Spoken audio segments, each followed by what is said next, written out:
që nga gjuha turke do të thot vend i lirë. Prej shekulli 16 e këndej, emri i fshatit fillon të shkruhet nëpër defterët turq si Forin.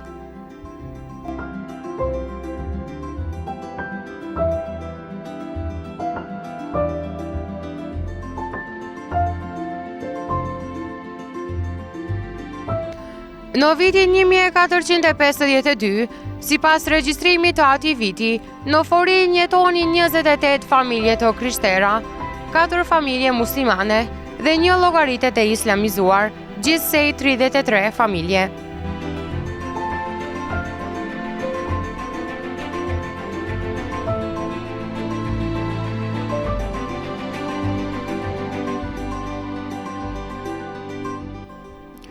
Ndërkaq në vitin 1994, Forina numëronte 4047 banor, sipas endit statistikor të Republikës së Maqedonisë. Regjistrimi i fundit është bërë në vitin 2002 dhe në këtë regjistrim ka pasur 4652 banor, ndërsa tash në vitin 2020 numri i banorëve me siguri është shumë më i madh.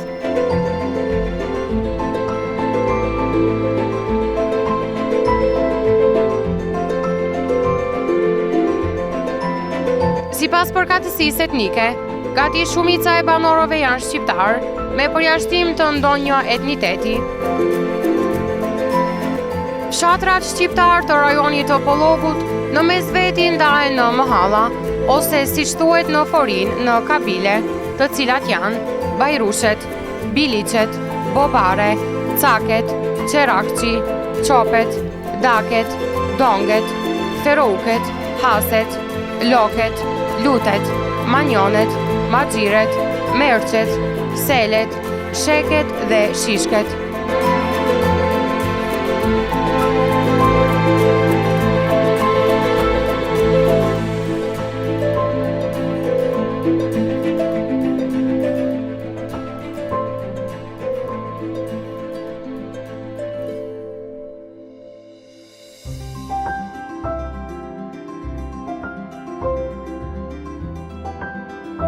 Në territorin e sotëm të Forinës kanë jetuar fise ilire. Kjo gjë dëshmohet nga zbulimi i një pllake vari në këtë fshat, gjatë punimeve të kanalizimit në vitin 2007.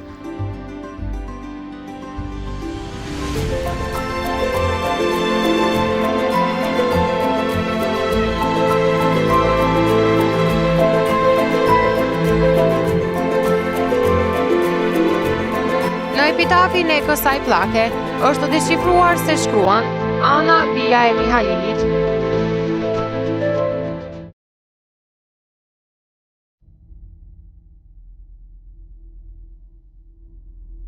Po ashtu në varezat e fshatit gjenden edhe disa vare të vjetra, të cilat kanë simbolin e diellit, të cilat simbole gjenden edhe në varezat e fshatrave përreth.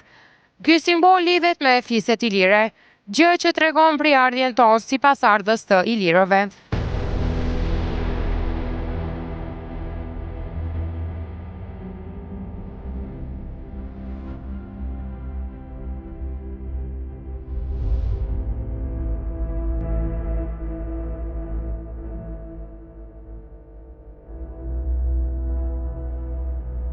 Ngjitur me objektin e xhamisë së vjetër, kemi edhe një var i cili dallon nga të tjerët.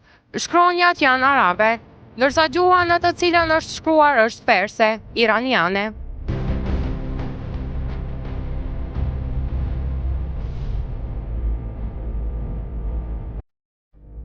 Sipas gojdhënave, në Forin në mesjetën e vonshme ka jetuar një feudal i pasur dhe i ashpër, i njohur me emrin Sinan Dragaliu.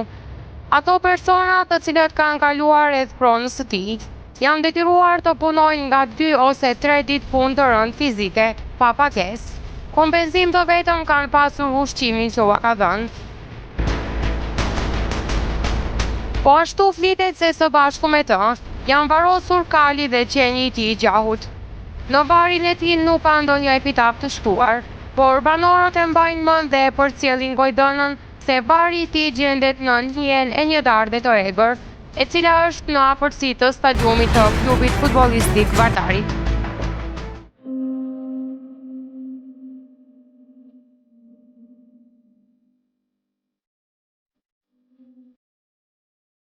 Sipas përkatësisë religjioze, forinasit të gjithë i takojnë besimit islam, ku në këto vend gjenden 3 xhami, xhamia te Varezat, xhamia qendrore në qendër të fshatit dhe xhamia më e re, xhamia e Bedrit, e ndërtuar në vitin 2004 në dalje të fshatit Forim për në Çaj, të cilat janë ndërtuar me kontributin e vetë banorëve të Forinës.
Forina është fshat i bukur me shtëpi moderne, me infrastrukturë të rregulluar.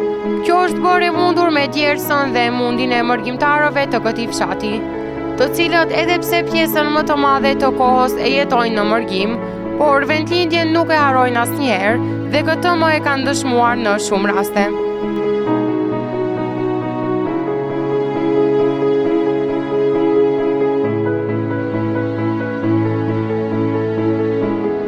Ata kanë krijuar edhe fondacione humanitare për të ndihmuar familje që janë në nevojë. Forinasit në vendet perëndimore tani më nuk shërbejnë vetëm si krah pune, por kanë arritur të jenë udhëheqës në punë të ndryshme.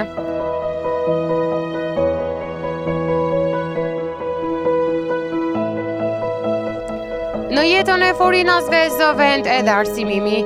Forina dhe Çegrani në të kaluarën kanë pasur një shkollë të përbashkët qendrore, ku nxënësit e këtyre dy fshatrave kanë mësuar së bashku, kurse tani shkolla e Forinës është e pavarur dhe mësimi zhvillohet në objektin e ri të fshatit, prej klasës së parë deri në të 9-ën.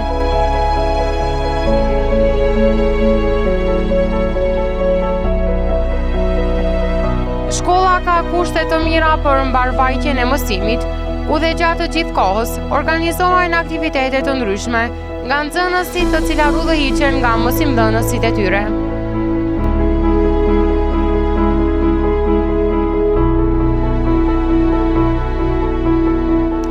Sot forinasit në gjirin e tyre kanë njerëz të arsimuar, të profesionalizuar në profile të ndryshme, që japin kontributin e tyre në forin, në kostivar, por edhe më gjerë.